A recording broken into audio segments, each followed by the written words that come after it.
Hello students, आज हम start करेंगे 11th चैप्टर को, basic structure of the constitution. Student, इसमें हम सबसे पहला टॉपिक पढ़ेंगे emergence of the basic structure. इसमें हम समझेंगे कि जब हमारा कॉन्स्टिट्यूशन बना तो उसमें जो बेसिक स्ट्रक्चर का जो कॉन्सेप्ट आता है उसका इमर्जेंस किस तरीके से हुआ। इसको स्टूडेंट हम जो सुप्रीम कोर्ट के जो डिफरेंट जो केसेस हैं उसमें सुप्रीम कोर्ट ने जो अपने जजमेंट दिए उससे ही क्या होगा, बेसिक स्ट्रक्चर का कॉन्सेप्ट निकल कर आता है। जो कि इसके लिए जो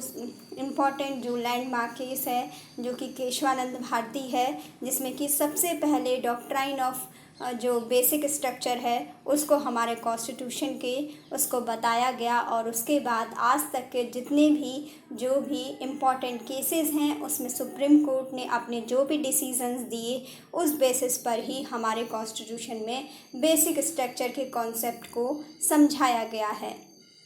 तो स्टूडेंट, अपने इस लेक्चर को स्टार्ट करते हैं। तो स्टूडेंट, जो बेसिक स्ट्रक्चर है वो हमारे कॉन्स्टिट्यूशन में सबसे पहले जो बेसिक स्ट्रक्चर की बात होती है वो होती है केशवानंदा भारती केस 1973 में। लेकिन हम देखते हैं कि सबसे पहले जब हमारा कॉन्स्टिट्यूशन बनकर तैयार होता है तो वो डेट थी 26 नवंबर 1949। 26 नवंबर 1949 को हमारे देश का जो कॉन्स्टिट्यूशन है वो इनेक्ट होता है, इन्फोर्स होता है, और इस दिन से हम सभी भारत के लोग खुद को ये कॉन्स्टिट्यूशन देते हैं। लेकिन स्टूडेंट, इसके कुछ ऐसे प्रोविज़न्स भी थे जिनको 26 नवंबर 1949 से एप्लीकेबल नहीं बनाया गया था। तो स्टूडेंट,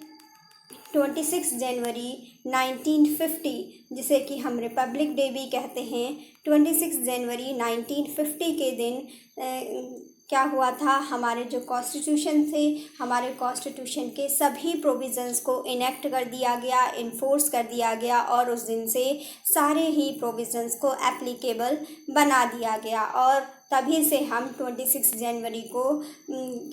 प्रत्येक वर्ष क्या है 26 जन को रिपब्लिक डे के रूप में सेलिब्रेट भी करते हैं। तो स्टूडेंट, ये था हमारा कॉन्स्टिट्यूशन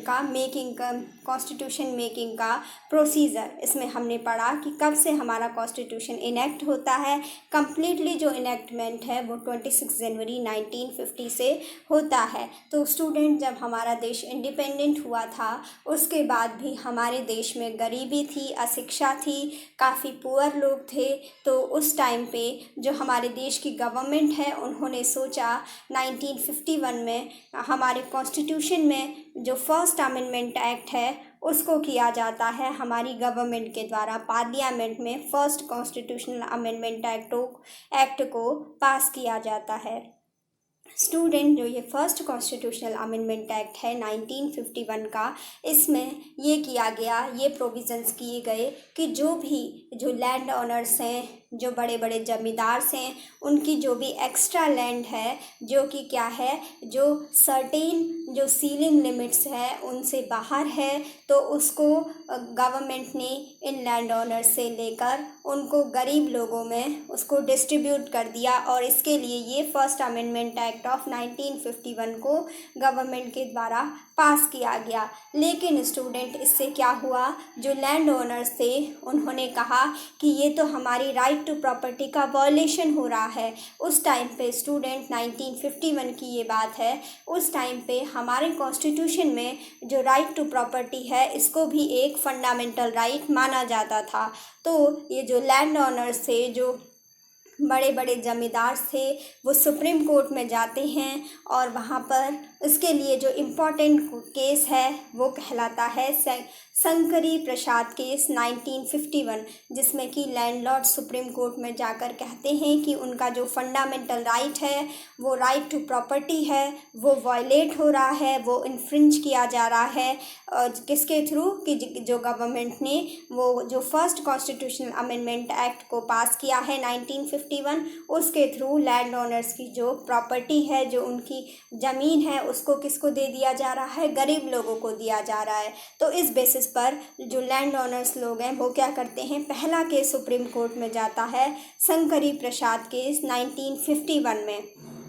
तो स्टूडेंट इसमें सुप्रीम कोर्ट अपना डिसीज़न सुनाती है। सुप्रीम कोर्ट कहती है कि पार्लियामेंट को आर्टिकल 368 इस चीज़ की पावर है कि वो हमारे कॉन्स्टिट्यूशन में अमेंडमेंट कर सकती है, और जिसमें कि उस जो आर्टिकल 368 है उसके अंडर ही जो फंडामेंटल राइट्स को अमेंडमेंट करने की जो पावर है वो भी अंडर आर्टिकल 368 पार्लियामेंट को दी गई है। ये कहा गया कि जो पार्लियामेंट की जो पावर है जिसमें कि अंडर आर्टिकल 368 वो हमारे कॉन्स्टिट्यूशन के डिफरेंट प्रोविजंस में अमेंडमेंट कर सकती है, उनको चेंज कर सकती है। उसमें ही ये भी इंक्लूड है कि अगर पार्लियामेंट चाहे तो वो हमारे फंडामेंटल राइट्स को भी अमेंड कर सकती है, उनमें भी अपने अकॉर्डिंग चेंजेस कर सकती है। लेकिन स्टूडेंट इसमें और भी सुप्रीम कोर्ट के द्वारा अपना जजमेंट दिया गया। सुप्रीम कोर्ट ने कहा कि जो आर्टिकल 13 में जो लॉ टर्म यूज़ किया गया है वो केवल ओनली ऑर्डिनरी लॉज के लिए ही यूज़ होगा। अगर कोई भी कॉन्स्टिट्यूशनल अमेंडमेंट एक्ट है जिसे कि पार्लियामेंट के द्वारा उसे एप्लीकेबल बनाया जाता है तो उस पर ये आर्टिकल 13 का जो लॉ वर्ड है वो उसकी डेफिनेशन के अंडर वो कॉन्स्टिट्यूशनल अमेंडमेंट एक्ट नहीं आते हैं, ये कहा गया। क्योंकि स्टूडेंट जब हमने आर्टिकल 13 को पढ़ा था तो उसमें हमने समझा था कि ऐसे जो लॉज जो कि क्या करेंगे, फंडामेंटल राइट्स का वायलेशन करेंगे, उस बेसिस पर उनको क्या कर दिया जाएगा, अनकॉन्स्टिट्यूशनल डिक्लेयर कर दिया जाएगा, अनवैलिड डिक्लेयर कर दिया जाएगा। तो स्टूडेंट इसके लिए क्या किया, उन्होंने सुप्रीम कोर्ट ने अपना डिसीज़न दिया कि पार्लियामेंट के द्वारा जो कॉन्स्टिट्यूशनल अमेंडमेंट एक्ट हैं वो आर्टिकल 13 के अंडर जो लॉ वर्ड है, जो लॉ है, लॉ की डेफिनेशन दी गई है उसमें नहीं आता है। तो पार्लियामेंट को क्या है और साथ ही ये भी कह दिया गया कि पार्लियामेंट को फंडामेंटल राइट्स में भी अमेंड करने का राइट है, और उनके पास ये पावर उनको आर्टिकल 368 के अंडर ही इंक्लूड है। इसके बाद स्टूडेंट नेक्स्ट केस आता है 1967 में सुप्रीम कोर्ट में, जो कि गोलकनाथ केस कहलाता है। तो स्टूडेंट जो ये गोलकनाथ केस है 1967 का, इसमें इस चीज़ पर इसको किया जाता है कि जो 17th अमेंडमेंट एक्ट है 1967 का, उसकी जो कॉन्स्टिट्यूशनल वैलिडिटी है उसको चैलेंज किया जाता है सुप्रीम कोर्ट के द्वारा इस गोलकनाथ केस 1967 में। स्टूडेंट जो ये गोलकनाथ केस 1967 है इसके थ्रू इसमें ये कहा जाता है कि जो ये 17th अमेंडमेंट एक्ट है 1967 में जिसको पास किया गया उसकी कॉन्स्टिट्यूशनल वैलिडिटी को चैलेंज किया जाता है और कहा जाता है कि ये क्या है, इनवैलिड है, इसकी कॉन्स्टिट्यूशनल वैलिडिटी को चेक किया जाए। और स्टूडेंट जो ये 17th अमेंडमेंट एक्ट ऑफ 1964 था, इसमें ये प्रोविज़न किए गए थे कि अगर स्टेट के द्वारा जो भी गवर्नमेंट्स थी उनके द्वारा कुछ ऐसे जो सर्टेन एक्ट्स थे और जो रेगुलेशंस थे उनको हमारे कॉन्स्टिट्यूशन के 9th शेड्यूल में इंसर्ट कर दिया गया था, जिससे कि स्टूडेंट जो ये 9th शेड्यूल है ये काफ़ी कंट्रोवर्शियल शेड्यूल रहा है। क्योंकि अगर स्टेट गवर्नमेंट को या पार्लियामेंट को कोई भी ऐसे लॉज बनाने होते थे जिससे कि वो जुडिशियल रिव्यू की प्रोसेस से अगर उनको बचना हो या फिर फंडामेंटल राइट्स के वायलेशन से अगर उनको बचना हो, तो वो उसके लिए क्या करते थे, किसी भी एक्ट को पास करके जो कि प्रॉपर्टी से रिलेटेड हो या फिर जो भी वो चाहें, तो गवर्नमेंट उन सभी एक्ट को 9th शेड्यूल में डाल देती थी। और स्टूडेंट पहले तक ये था कि जो 9th शेड्यूल में अगर कोई भी एक्ट अगर एक बार डाल दिया जाएगा तो उसका जो जुडिशियल रिव्यू है वो नहीं किया जाएगा, और ना ही उस एक्ट की जो कॉन्स्टिट्यूशनल वैलिडिटी है उसको सुप्रीम कोर्ट में चैलेंज किया जा सकता है। तो इसीलिए स्टूडेंट ये जो गोलकनाथ केस 1967 है, उन्होंने इस 17th अमेंडमेंट एक्ट ऑफ 1964 की कॉन्स्टिट्यूशनल वैलिडिटी को चैलेंज किया, जिसमें कि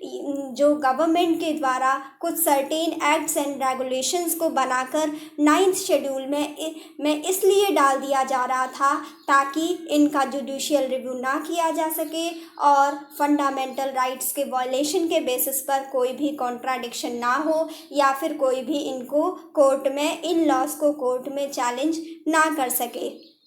तो स्टूडेंट इस गोलकनाथ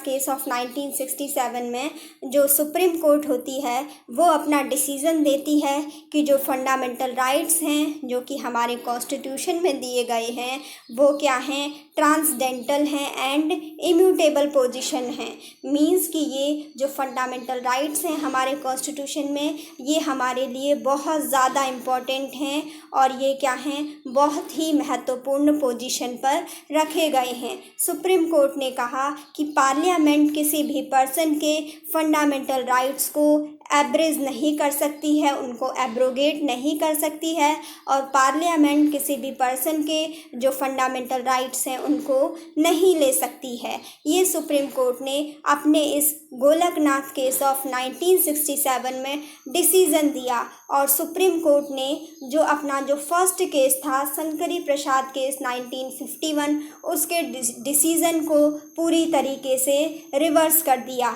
जैसा कि स्टूडेंट आप देख रहे होंगे कि जो अभी हम लोगों ने पढ़ा कि जो शंकरी प्रसाद केस था 1951 का, उसमें सुप्रीम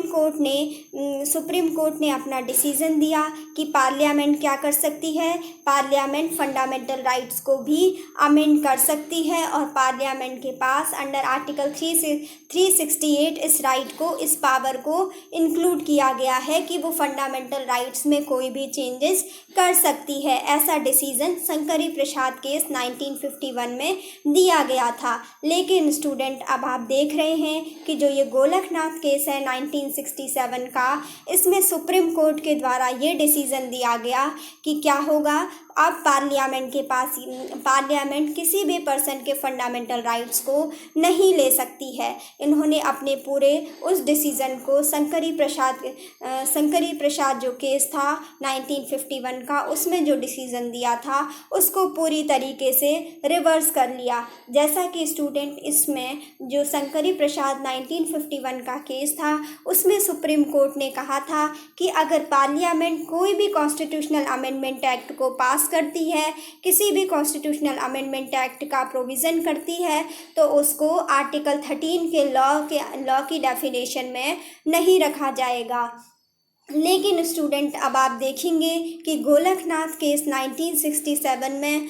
सुप्रीम कोर्ट डिसीज़न देती है कि जो कॉन्स्टिट्यूशनल अमेंडमेंट एक्ट है वो भी आर्टिकल 13 के अंदर एक लॉ की जो मीनिंग है उसके अंदर ही कॉन्स्टिट्यूशनल अमेंडमेंट एक्ट को भी इंक्लूड किया जाएगा। ऐसा सुप्रीम कोर्ट के द्वारा गोलकनाथ केस 1967 में कहा गया। तो स्टूडेंट अब आप यहाँ से देख सकते हैं कि दोनों ही डिसीजंस में जैसा कि जो पहला डिसीजन था उसको पूरी तरीके से रिवर्स कर दिया गया सुप्रीम कोर्ट के द्वारा गोलकनाथ केस 1967 में, और ये कह दिया गया कि पार्लियामेंट को ये राइट नहीं है कि वो किसी भी पर्सन के फंडामेंटल राइट्स को एब्रोगेट कर सके, उसको एब्रिज कर सके या किसी भी पर्सन के फंडामेंटल राइट्स को ले सके। और साथ ही ये कह दिया गया गोलकनाथ केस 1967 में कि जो आर्टिकल 13 है उसके अंडर ही इंक्लूड होंगे कॉन्स्टिट्यूशनल अमेंडमेंट एक्ट, ठीक है। और ये कह दिया गया कि अगर पार्लियामेंट के द्वारा कोई कॉन्स्टिट्यूशनल अमेंडमेंट एक्ट लाया जाता है तो उसको भी आर्टिकल 13 के अंडर जो लॉ की डेफिनेशन है उसमें इंक्लूड किया जाएगा। मींस अगर वो फंडामेंटल राइट्स का वायलेशन करता है वो कॉन्स्टिट्यूशनल अमेंडमेंट एक्ट, तो उसको भी चैलेंज किया जा सकता है, उसका भी जुडिशियल रिव्यू किया जा सकता है। ऐसा सुप्रीम कोर्ट के द्वारा डिसीजन इस गोलकनाथ केस 1967 में दिया गया। स्टूडेंट इसके बाद एक और इम्पॉर्टेंट केस आता है जो गोलकनाथ का जो डिसीज़न दिया उसके बाद जो पार्लियामेंट है, पार्लियामेंट अपना रिएक्शन देती है सुप्रीम कोर्ट के गोलकनाथ केस 1967 के जजमेंट के बाद। तो पार्लियामेंट के द्वारा उसके बाद 24th अमेंडमेंट एक्ट ऑफ 1971 को इनेक्ट कर दिया जाता है। स्टूडेंट जो ये 24th अमेंडमेंट एक्ट ऑफ 1971 है इसके थ्रू जो पार्लियामेंट है वो आर्टिकल 13 और आर्टिकल 368 को पूरी तरीके से अमेंड कर देती है। और इसमें पार्लियामेंट के द्वारा ये डिक्लेयर कर दिया जाता है, इस जो ये 24th अमेंडमेंट एक्ट ऑफ 1971 है, कि पार्लियामेंट की जो पावर है वो क्या कर सकती है, किसी भी पर्सन के फंडामेंटल राइट्स को अब्रिज कर सकती है, उसको ले सकती है, और ये उसके आर्टिकल 368 के अंडर उसको ये पावर दी गई है। साथ ही पार्लियामेंट ये भी डिक्लेयर करती है कि अगर पार्लियामेंट के द्वारा कोई भी एक्ट बनाया जाता है तो वो आर्टिकल 13 के अंदर जो लॉ की जो मीनिंग दी गई है उसमें उसको इंक्लूड नहीं किया जाएगा। स्टूडेंट आप देख रहे हैं इसने क्या किया, सुप्रीम कोर्ट ने जो अपना डिसीजन दिया था गोलकनाथ केस 1967 में, उसको पूरी तरीके से इसने भी उसको रिवर्स कर लिया और अपना जो ये 24th अमेंडमेंट एक्ट ऑफ 1971 है, इसमें ये प्रोविज़न कर दिए कि पार्लियामेंट चाहे तो वो किसी भी पर्सन के फंडामेंटल राइट्स को ले सकती है, और अगर वो चाहे तो किसी भी अमेंडमेंट एक्ट को कॉन्स्टिट्यूशन में कर सकती है। और साथ ही पार्लियामेंट के द्वारा इस एक्ट में कह दिया गया कि अगर पार्लियामेंट के द्वारा कोई भी कॉन्स्टिट्यूशनल अमेंडमेंट एक्ट को बनाया जाता है तो उसको आर्टिकल 13 के अंदर जो लॉ की डेफिनेशन है उसमें इंक्लूड नहीं किया जाएगा। मींस कि उसको फंडामेंटल राइट्स के वायलेशन के बेसिस पर किसी भी कोर्ट में चैलेंज नहीं किया जा सकता है। तो स्टूडेंट आप देख सकते हैं कि यहाँ पे पार्लियामेंट के द्वारा जो ये 24th अमेंडमेंट एक्ट ऑफ 1971 लाया गया, इसके थ्रू पार्लियामेंट ने अपने आपको पूरी तरीके से पावरफुल बना लिया। ठीक है, उसके बाद स्टूडेंट इन दोनों में इसमें क्या होता है, सुप्रीम कोर्ट और पार्लियामेंट के बीच में पावर्स को लेकर, फंडामेंटल राइट्स के वायलेशन को लेकर काफ़ी ज़्यादा टसल होता है। तो इसके बेसिस पर फिर उसके बाद एक लैंडमार्क केस आता है जो कि केशवानंद भारती केस 1973 के नाम से जाना जाता है। स्टूडेंट जो केशवानंद भारती केस 1973 है, ये बहुत ही इम्पॉर्टेंट केस है, ये लैंडमार्क केस है जो कि हमारे कॉन्स्टिट्यूशन में पहली बार बेसिक स्ट्रक्चर के डॉक्ट्राइन्स को लाता है, पहली बार बेसिक स्ट्रक्चर के प्रिंसिपल की बात इसमें की जाती है। जो ये केशवानंद भारती केस था 1973 का, इसमें सुप्रीम कोर्ट ने अपना जो गोलकनाथ केस में 1967 में जो जजमेंट दिया था उसको फिर से ओवर रूल्ड कर दिया, और सुप्रीम कोर्ट कहती है कि जो 24th अमेंडमेंट एक्ट ऑफ 1971 है उसकी वैलिडिटी बनी रहेगी। लेकिन साथ ही इसमें पार्लियामेंट के बारे में सुप्रीम कोर्ट के द्वारा ये डिसीज़न दिया जाता है कि पार्लियामेंट इस चीज़ के लिए एम्पावर है कि वो किसी भी पर्सन के फंडामेंटल राइट्स को एब्रोगेट कर सकती है, उसको एब्रेज कर सकती है, या फिर किसी भी पर्सन के फंडामेंटल राइट्स को ले सकती है। लेकिन स्टूडेंट जो केशवानंदा भारती केस ऑफ 1973 है, इसमें सुप्रीम कोर्ट अपनी डिसीज़न देती है और कहती है कि पार्लियामेंट को आर्टिकल 368 के अंडर जो उसको कॉन्स्टिट्यूशनल अमेंडमेंट करने की जो पावर दी गई है उसमें वो कॉन्स्टिट्यूशनल अमेंडमेंट एक्ट तो कर सकती है, कॉन्स्टिट्यूशन में अमेंडमेंट कर सकती है, लेकिन वो किसी भी ऐसे प्रोविज़न को चेंज नहीं कर सकती है जो कि हमारे कॉन्स्टिट्यूशन का बेसिक स्ट्रक्चर हो। सुप्रीम कोर्ट के द्वारा इन जो केशवानंदा भारती केस 1973 है उसमें ये इम्पॉर्टेंट जजमेंट दिया गया कि पार्लियामेंट के द्वारा हमारे कॉन्स्टिट्यूशन के बेसिक स्ट्रक्चर को अमेंड नहीं किया जा सकता है। और ये कहा गया सुप्रीम कोर्ट के द्वारा कि पार्लियामेंट किसी भी पर्सन के फंडामेंटल राइट्स को नहीं ले सकती है। अगर किसी भी फंडामेंटल राइट्स का फंडामेंटल राइट क्या हो, हमारे कॉन्स्टिट्यूशन के बेसिक स्ट्रक्चर का पार्ट हो, तो पार्लियामेंट उस फंडामेंटल राइट को नहीं ले सकती है। ये कहा गया सुप्रीम कोर्ट के द्वारा केशवानंदा भारती केस 1973 के जजमेंट में। The Parliament cannot abridge or take away a fundamental right that forms a part of the basic structure of the constitution। ये कहा गया कि पार्लियामेंट को इस चीज़ का राइट है, इस चीज़ के लिए पार्लियामेंट एम्पावर्ड है कि वो किसी भी पर्सन के फंडामेंटल राइट्स को एब्रोगेट कर सकती है, अब्रिज कर सकती है, उसको ले सकती है, लेकिन वो किसी भी पर्सन के ऐसे फंडामेंटल राइट को अब्रिज नहीं कर सकती है, नहीं ले सकती है, जो कि क्या हो, हमारे कॉन्स्टिट्यूशन के बेसिक स्ट्रक्चर का पार्ट हो। मीन्स बेसिकली स्टूडेंट इसमें ये बताया गया कि अगर कोई भी ऐसा प्रोविज़न हमारे कॉन्स्टिट्यूशन का, जो कि हमारे कॉन्स्टिट्यूशन का बेसिक स्ट्रक्चर को फॉर्म करता हो या फिर बेसिक स्ट्रक्चर का पार्ट हो, उसको पार्लियामेंट के द्वारा अमेंड नहीं किया जा सकता है, उसमें कोई भी चेंजेस नहीं किए जा सकते हैं। ये हमने पढ़ा